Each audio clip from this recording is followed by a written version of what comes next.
అందరికీ నమస్కారం. ఈరోజు కథ నేను వేశ్యను కాను పార్ట్ 8 రాసినవారు వలి గారు. ఇక స్టోరీలోకి వెళ్తే, అన్నయ్య నువ్వెప్పుడొచ్చావు, లోపలికి రండి అని అంటున్న తమ్ముని చూసి తల దించుకొని రాలేను అంటున్న అన్నని చేయి పట్టుకొని లోపలికి తీసుకొచ్చాడు ప్రసూన్. కాదురా, అమ్మ మిమ్మల్ని అపార్థం చేసుకుంది, మీరు ఇంటికొచ్చేయండి, నేనమ్మ నొప్పిస్తాను. పాపంరా తమ్ముడు, నీ మీద దిగులతో అన్నం కూడా ముట్టడం లేదురా, ప్లీజ్ నువ్వు వచ్చేరా, ఇంటికి ప్రవరానికి కూడా తీసుకొనిరా, నేను మాట్లాడతాను. అయినా నీకు ఇష్టం ఉన్నప్పుడు ఇలా గోడచాటు వ్యవహారాలు ఎందుకు, తనని ఉంచుకో. కాకుంటే మన పరువు పోకుండా మంచి అమ్మాయిని చూసి పెళ్లి చేసుకుంటే అమ్మ కోపం పోతుంది. ఇక మీరెలా ఉన్నా మాకేం అభ్యంతరం కూడా ఉండదు కదా అని అంటున్న అన్న మాటలకు కోపం నశాలానికి ఎక్కింది ప్రసూన్కి. కోపంతో, ఇక ఆపు, అన్నవి అని ఊరుకుంటున్నా, ఇంకొకరైతే మర్యాద దక్కేది కాదు. అయినా ఒక ఆడమగ కలిసి ఉంటే అందులో ఒక స్నేహం ఉండదా? అయినా తను కూడా ఒక ఆడదే కదా, తనకి ఒక కూతురు ఉంటే ఇలా అపార్థం చేసుకుంటుందా? అయినా చిన్నప్పటి నుండి నాతో పాటే పెరిగిన నీకు నేనెలాంటి వాడినో తెలిసి ఇలా ప్రవర్తిస్తున్నావో నీకు అర్థమవుతుందా? కానీ మీ అందరికీ తెలియజేయాల్సిన ఒక విషయం చెప్తాను వినండి. ప్రవరాకి ఒక స్నేహితుడిగా తన్ని తన కాళ్ళ మీద నిలబడేలా చేస్తానని మాట ఇచ్చాను. ఇప్పుడు చదువులో గెలిచింది, ఇకపైన జీవితంలో నిలబెట్టి అప్పుడు ఇంటికి వస్తాను. ఇక ఈ ఇంటి నుండి దయచేయండి అని కోపంగా మాట్లాడుతున్న ప్రసూన్ని చూస్తూ ద్వారం దగ్గర నిల్చున్న ప్రవరా దగ్గరకు వచ్చి, చాలా మంచి రుణం తీర్చుకుంటున్నావు. నా తమ్ముడిని ముగ్గులో దింపి ఆస్తి కొట్టాలని చూస్తున్నావా? నీ అంతు చూస్తాను అని వేగంగా వెళ్తున్న ఆయన్ని భయంతో చూస్తుండిపోయింది ప్రవర. ఏంటి ప్రవరా నువ్వు అనేది, వెళ్ళిపోతావా? నేను నీకు ముందే చెప్పాను, ఈ ప్రపంచమే అడ్డుపడినా నిన్ను ఒక ఉన్నత స్థానంలో నిలబెడతానని. నీకు నీ బిడ్డకు మంచి దారి చూపిన తర్వాతే ఆ ఇంట్లో అడుగు పెడతాను. నువ్వెన్ని చెప్పినా నేను వినను. ఎవరో అన్నారు అని నువ్వు కూడా అలా మాట్లాడకూడదు. నీ జీవితాన్ని దగ్గరగా చూసిన వాణ్ణి, ఆపదలలో నిన్ను ఇలా వదిలేయలేను అని అంటున్న ప్రసూన్తో, చూడండి, నా జీవితం ముళ్ళబాట అయినా నా బిడ్డ జీవితం అలా కాకూడదు అని ఆశపడుతున్నా. నాకు కొండంత అండగా మీరు ఒక దేవుడిలా నాకు తోడ్పాటుని అందించారు. కానీ నాలాంటి వ్యక్తి వలన మీలాంటి దేవుడు కుటుంబాన్ని వదిలి రావడం, నా వలన మీరు మాట పడడం, భవిష్యత్తులో నా వలన ఎన్ని ఇబ్బందులు ఎదుర్కోవాల్సి వస్తుంది. కానీ మీకు మా వలన ఏ సమస్య రాకుండా ఉండాలనే నా బాధ అంతా. నా వలన మీరు మీ కుటుంబాన్ని వదిలి రావడం వల్ల మరిన్ని సమస్యలు వస్తాయనే నా బాధ అంతా. అందుకే దూరంగా వెళ్ళిపోవాలనుకుంటున్నాను. కానీ మీలాంటి గొప్ప గుణమున్న దేవుడికి చెప్పకుండా వెళ్ళడం అంటే నేను మీకు కృతజ్ఞత చూపించినట్లవుతుంది. అందుకే మీతో విషయం చెప్పి వెళ్ళిపోదామని నా ప్రయత్నం అని ఆమె నోటి నుండి వస్తున్న మాటలకు మౌనంగా తలాడిస్తూ ప్రసూన్ ఆమెతో, మరెక్కడికి వెళ్తావు? నువ్వు అంటూ మొదలైన దగ్గరకా, లేక ఈ చిన్నారిని అందరి బిడ్డ అని నిర్లక్ష్యపు అనుమానపు డబ్బు పిశాచి దగ్గరకా, లేకపోతే ఈ సమాజంలో ఉన్న చాలామంది స్వార్థపరుల చీకటి కోణాల నుండి నువ్వు నీ బిడ్డ తప్పించుకోగలరా? లేక ఇక ఈ జీవితం చాలు అని పిరికిదానిలా ఒక్కసారిగా ఉవ్వెత్తున ఎగుస్తున్న ఆ సముద్రపు అలలకు బలి అవుతావా అని నిర్మోహమాటంగా పలుకుతున్న ప్రసూన్ మాటలకు ఆమె కంట కన్నీరు వరదలా తన్నుకొస్తుంటే బిడ్డను పొదువికి హత్తుకొని అలానే కుప్పకూలింది ప్రవర. అవును ప్రవర, ఇద్దరు మనుషులు కలిసి బతికితే అక్రమ సంబంధం అని అంటగాటుతున్నారు.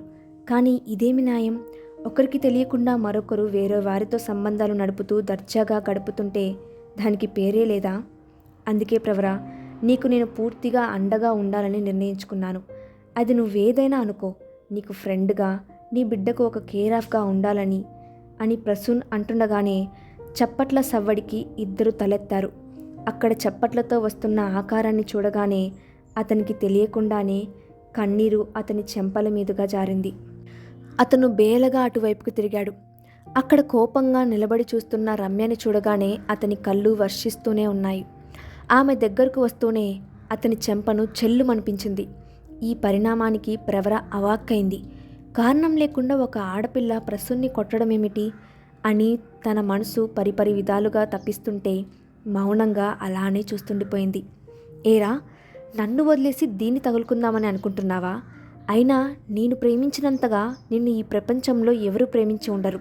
కానీ నన్ను మోసం చేయాలని ఎలా అనుకున్నావు అని అంటూనే ప్రభరా వైపుకు తిరిగింది రమ్య. ఏమే, ఎవరు దొరకలేదా? నా ప్రసూనే దొరికాడా నీకు? కొంచెమన్నా సిగ్గులేదా? అయినా పరాయి మొగాడి చెంతకు చేరావంటేనే తెలుస్తుంది నీ బ్రతుకేంటో.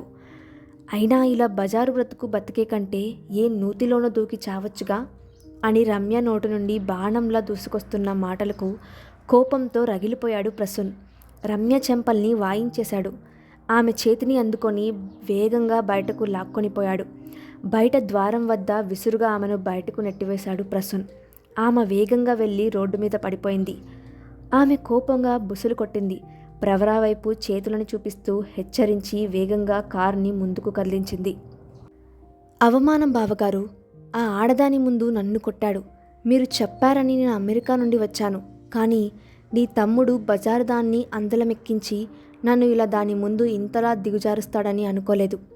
అయినా దాని దగ్గర ఏముంది, నా దగ్గర లేనిదేమిటి అని అంటున్న రమ్య వైపు బాధగా చూస్తూ, రమ్య, నా కొడుకు దాని మాయలో పడి మమ్మల్నే వదిలేశాడు.